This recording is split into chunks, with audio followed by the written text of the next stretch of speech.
சீனாவால் பேரழிவு, நேபாள வெள்ளம், 10 டன் நிவாரணத்துடன் களமிறங்கிய இந்தியா.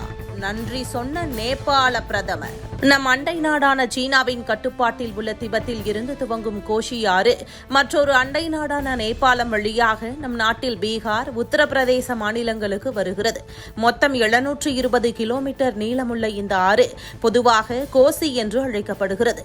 திபெத்தில் பொய்கு என்றும், நேபாளத்தில் போடே கோஷி என்றும், நம் நாட்டில் கண்டக் நதி என்றும் அழைக்கப்படுகிறது. திபெத்தில் உள்ள ஜாங்ஜோக்போவில் பனிப்பாறைகள் உருகி மிகப்பெரிய ஏரி உருவாகியுள்ளது.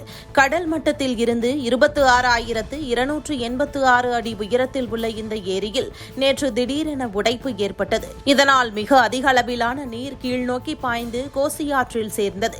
இதனால் திடீரென கோசி ஆற்றில் கட்டும் வெள்ளப்பெருக்கும் ஏற்பட்டது. ஆற்றின் ஓரம் இருந்த வீடுகள் உள்ளிட்ட கட்டிடங்கள், 20க்கும் மேற்பட்ட பாலங்கள், சாலைகள் உள்ளிட்டவற்றை இந்த வெள்ளம் கபலீகரம் செய்தது. திபெத்தை ஒட்டியுள்ள நேபாளத்தின் ரசுவா மற்றும் டாடிங் மாவட்டங்கள் இதனால் கடும் பாதிப்பை சந்தித்துள்ளன. அது மட்டுமல்லாமல் இந்த வெள்ளத்திற்கு இயற்கை காரணமா அல்லது சீனாவின் கட்டுமான பணிகளும் ஒரு காரணமா என்ற கேள்வி எழுந்திருக்கிறது. குறிப்பாக நேபாளம் சீனா எல்லையை ஒட்டிய திபெத் பகுதியில் சீனா மிகப்பெரிய அளவில் கட்டுமான பணிகளை மேற்கொண்டு வருவதாக தகவல்கள் வெளியாகியுள்ளன. சியோகாங் செட்டில்மெண்ட் பகுதியில் குடியிருப்புகள், சாலைகள் உள்ளிட்ட பல்வேறு கட்டுமானங்கள் மேற்கொள்ளப்பட்டதாக சொல்லப்படுகிறது. இதற்காக மலைப்பகுதிகள் மாற்றப்பட்டதும் இயற்கையான நீர்வழிகளில் மாற்றம் ஏற்பட்டிருக்கலாம் என்ற சந்தேகமும் எழுந்துள்ளது. இதன் காரணமாக மழை மற்றும் பனிப்பாறைகளில் இருந்து வரும் தண்ணீர் இயற்கையாக செல்ல வேண்டிய பாதை மாறியிருந்தால் திடீர் வெள்ளத்தின் தாக்கம் அதிகரிக்கும் வாய்ப்பு இருப்பதாக சிலர் கூறுகின்றனர். அது மட்டுமல்லாமல் திபெத்தில் இருந்து பெருவெள்ளம் ஏற்பட்டால் போதிய முன்னெச்சரிக்கை தகவல்கள் கிடைக்காது.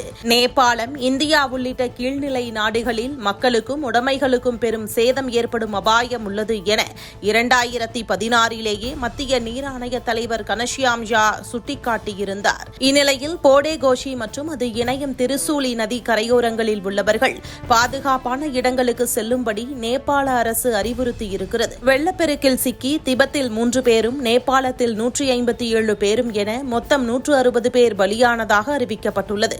மேலும் 133 இந்தியர்கள் உட்பட 750 பேர் மாயமாகியுள்ளனர்.